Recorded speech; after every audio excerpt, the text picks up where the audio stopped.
Hi, everyone. Welcome to the Kind Health Group YouTube channel and podcast. We have a very special guest with us today, Tom Jones from NBC Universal. Tom is the NBC's Executive Investigative Producer, and he's also the board president of the San Diego chapter of the Society for Professional Journalists. They are a nonprofit that advocates for journalists and the public's right to know. Thank you so much, Tom. And of course, we have Annie here. Annie, wave. Hi. Thanks for having me. We're very excited to have you. I know we have lots of questions, and Annie in particular is chomping at the bit to get started. So I'll let you have at it, Annie. I'm just super intrigued. Just talk to us a little bit about like the media's perspective. I know you have a different perspective on this now. Yeah, it's been kind of like a fire hose, to be honest, like the amount of information coming out.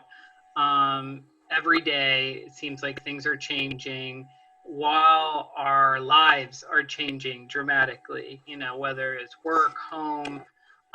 So for me as a journalist, it feels like at times like there's just so much ground to cover. There's so much information that the public is looking for in this time. And at the same time, we're dealing with a virus that we don't know about. I mean, usually when you're reporting on like a health or a medical topic, there's like a plethora of research that you can access or experts you can talk to. And while there are many skilled professionals like Dr. Nanos, like at the same time, there's a lot of unknowns here. And that's a bit challenging, you know, to say the least. Not to mention that, you know, whether it's at the local government level all the way through the federal level, we've never dealt with something like this before. So there are a lot of, you know, I don't knows, or like, we're not sure yet what we're going to do. And that's alarming. Yeah. And it's just, it seems like every day we're coming in contact with those answers.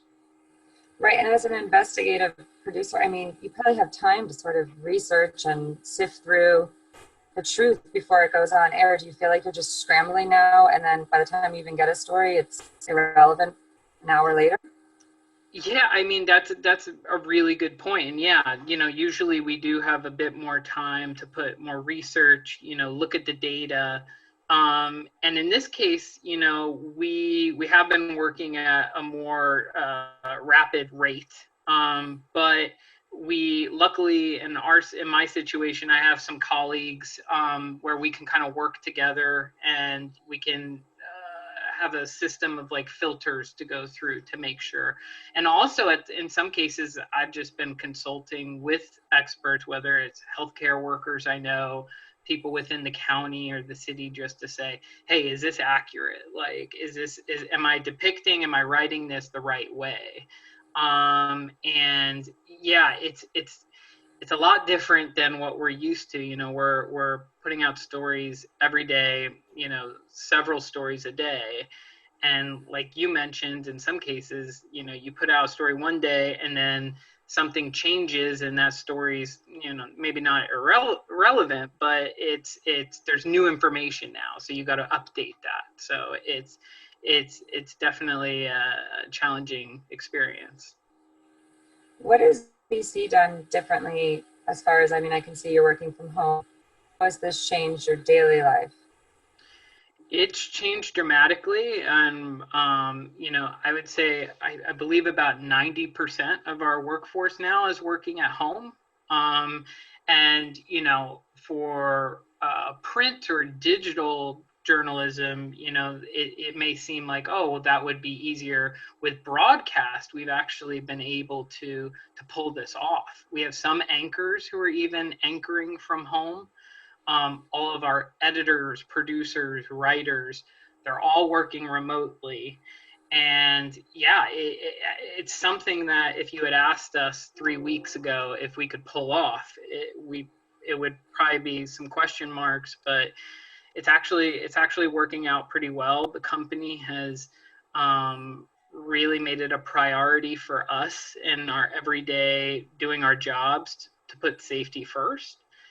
And that has even changed our way of doing our jobs. Like a lot of interviews we're doing by Zoom or by on the phone. If we do interviews in person, we actually are given these big boom mics, like the kind of microphones you see like on movie sets, you know, where they have the poles. We're actually using those now in order to make sure that we are adhering to the 6-foot rule. So yeah, and it's kind of it's taking a lot of getting used to. You know, we're very much used to wanting to hear from the people in the centers of these stories, and it's just another hurdle to get to those stories. I can only imagine. Yeah.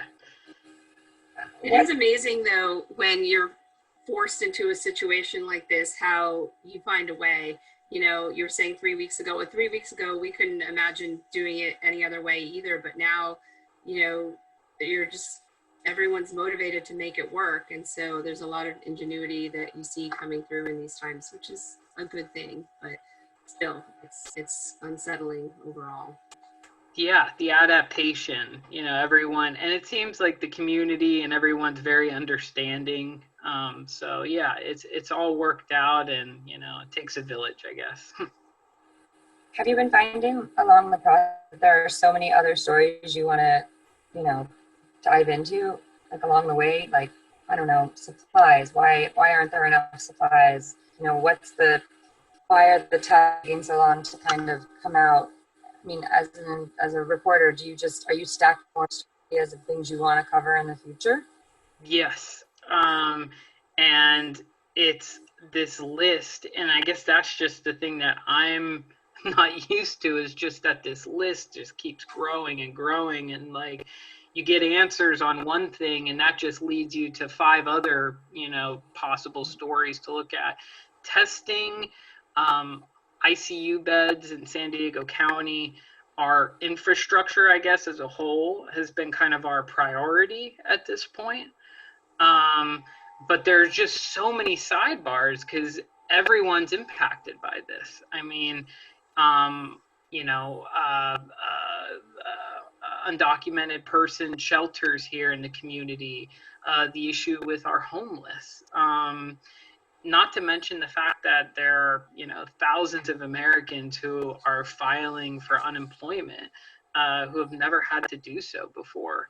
And it's just, yeah, the ripple effects are just vast. And I guess the way that I've been handling with my team is we are prioritizing, you know, what are the most important right now, what are the most important questions right now that we need to be asking and reassuring the public with as far as information goes, and which stories affect the most people. And that is, you know, sometimes that's a hard filter, because you know there are a lot of stories out there that we should be covering that may not impact the largest amount of our community, but unfortunately we're having to prioritize that way in order to get the most important stuff out there. Does that make sense?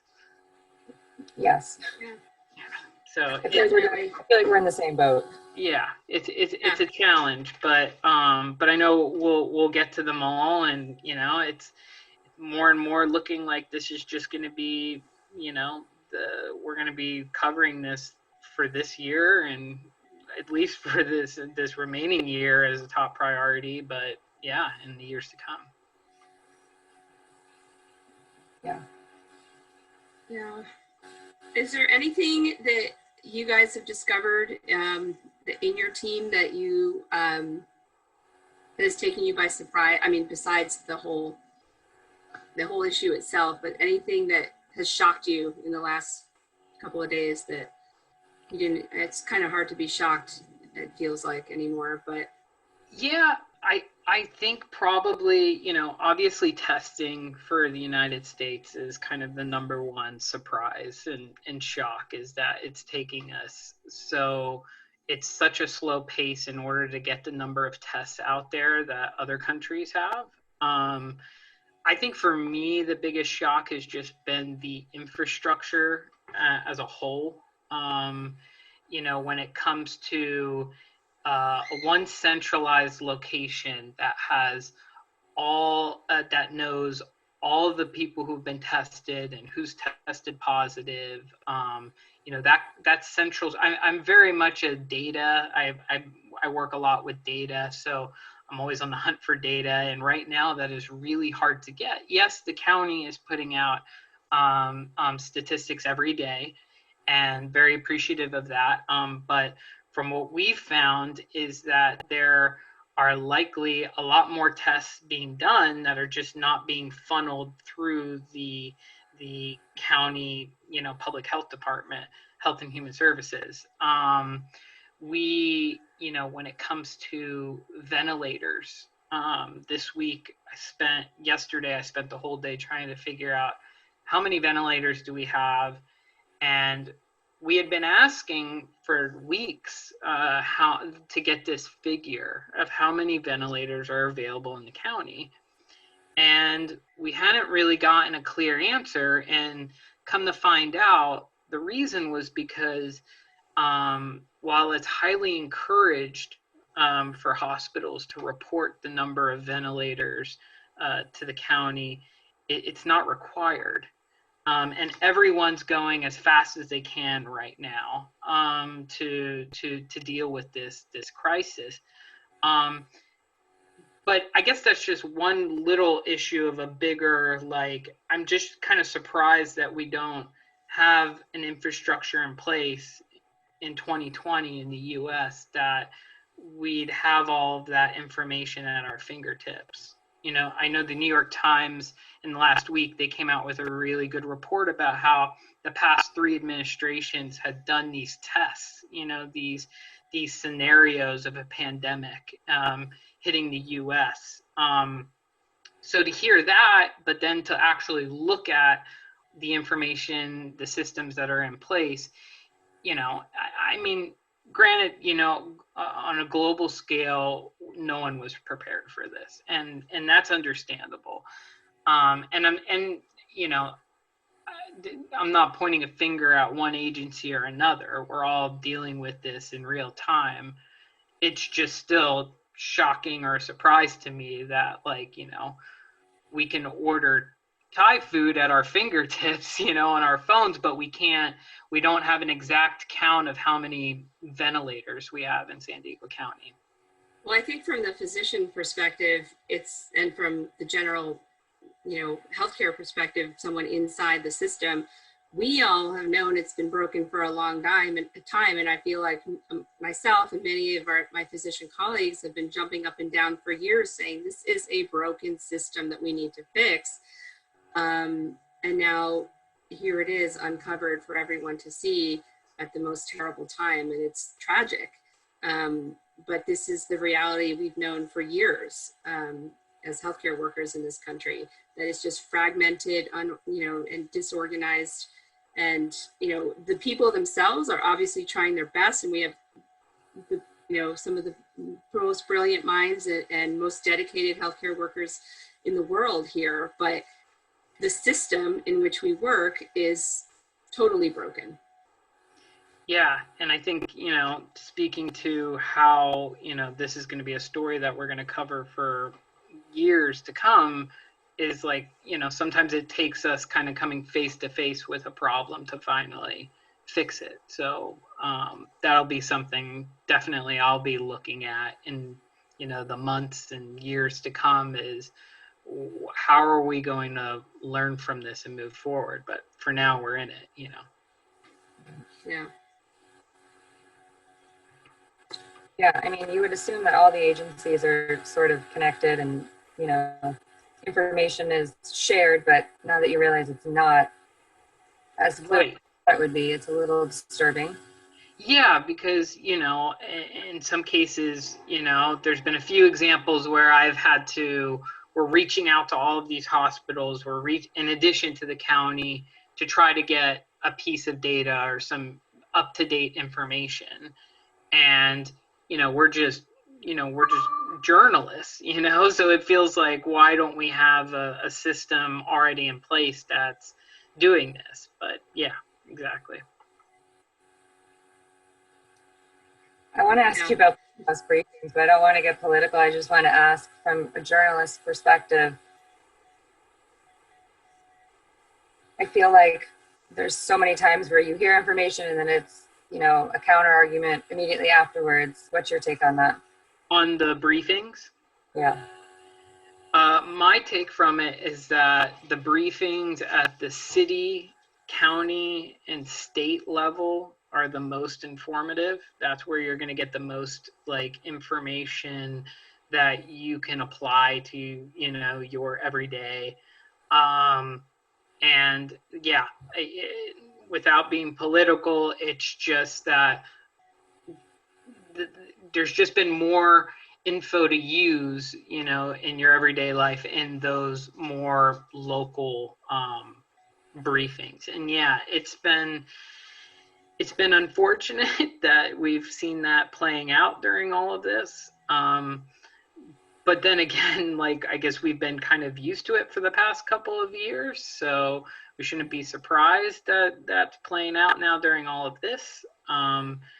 But when you're in the middle of this situation, a pandemic, you need to push politics aside and just focus on the care and well-being of our nation. Yeah.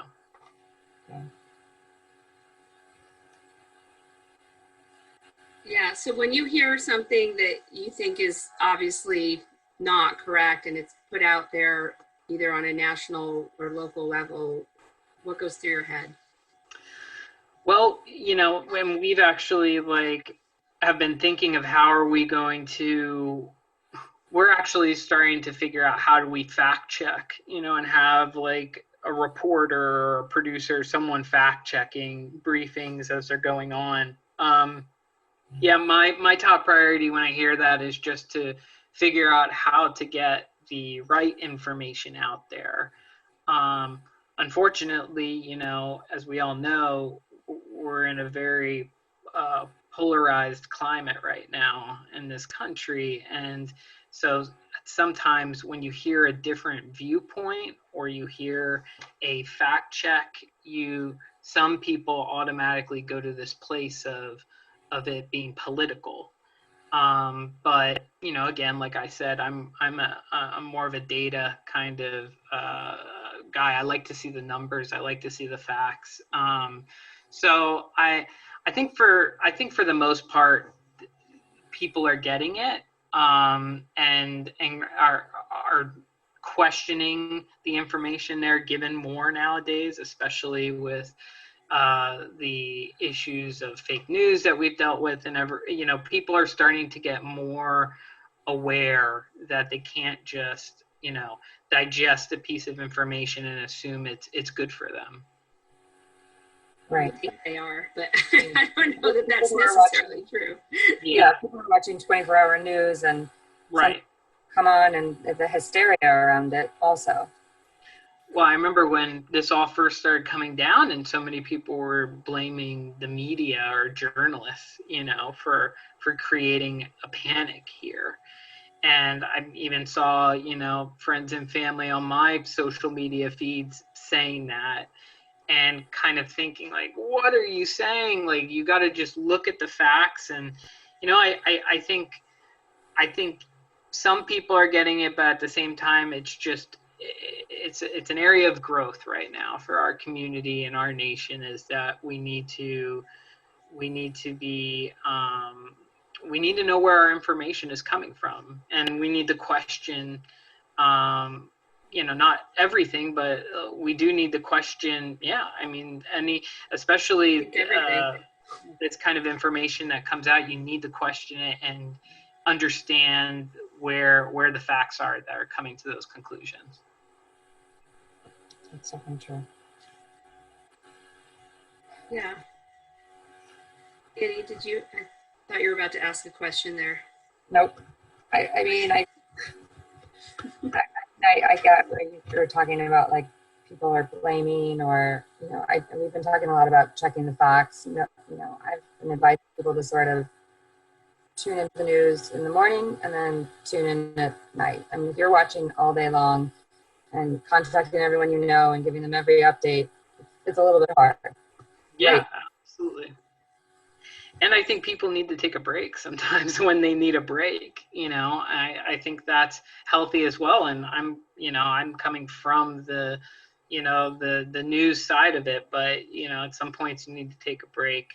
I think the most important thing right now to get across to people is just the staying at home and the social distancing, because that's really all that we can do at this point. And at least in my experience, not everyone is taking it seriously. And if you see someone, your friend or a family member who's not taking it seriously, maybe reach out to them and say, hey, you really should take this serious. Yeah, I think that responsibility lies with all of us to make sure that everyone in our social circle is doing their part as well, besides ourselves, obviously. So I am trying to stay very much on top of things and provide accurate information to people as well. And so I'm very overwhelmed by trying to listen. I'm trying to listen to all the news so that as crazy as it is, so I know what people are saying and where it's coming from. And so I can try to sift through it. What do you go to as your news source? I definitely stay with the New York Times, Washington Post, and Wall Street Journal. Those are kind of my big three, especially for the national macro level. I would say local news, obviously I'm biased because I work with NBC, but I would say local news, though, is a trusted source for we're lucky to be in San Diego because we have a very strong journalism community here and a group of journalists that care very much about getting the facts right. This isn't just a job, for journalists here locally. This is our lives, and this is our service to our fellow community members. So we're really fortunate here. The LA Times, Union Tribune, they've all put out really good information. And then also, the CDC's website even. I've been checking that probably every other day just to see if there's any new postings there. But yeah. Yeah, so wrapping up, Annie, did you have any more questions? No, I think you're spot on. I know you work for NBC, but you want to kind of check your trusted news sources. You not overwhelm yourself. There's a lot going on.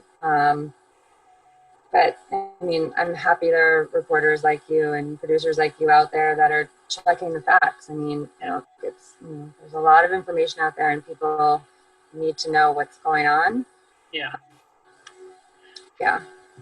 I guess I could throw one other piece of advice is that if you're going through social media or you click on a link and you're reading an article, look out for the sources, like for everything. If there's a sentence that has a fact, in there, check the source on it. Like good journalism, will put that source in there for you. We don't want to make it hard for you. We want to include that attribution or even a link to the study or the news release that came out or the news conference that it was said in. I think usually the red flags for me, if I'm reading something, is when there are statements that are made but there's no attribution in those statements. And I can't find it in the article. Chances are there's a reason for that. And it's most likely because it's an opinion. It's not based on any, data or facts. Yeah. Yeah, I think that's an excellent point. Very good advice. Yeah. Thank you again. Any other final thoughts? You were fantastic. Thank you so much. Oh, We yeah. really appreciate you coming on. Oh, I know of you're course. super busy. And we don't blame the media. We definitely don't. Well, thank you. I appreciate it. Yeah, no, I mean, just, for the most part, journalists, we're here to get you the right information. I know, like I said, we're in a polarized climate right now, but I would say a majority, I mean, for me, a vast majority of all the journalists I know, especially here in San Diego, have no affiliations. We just want to get the facts to our community. So you're doing a service for your community. Right, exactly. We appreciate you so much. Keep up the good work to you and everyone at NBC. Thank you. Thank you so much, Tom. And Stay you too, safe. both of you too. Thank you. Okay, thank you. All right. Thanks. Bye. Have a good one. You too. Bye, Tom.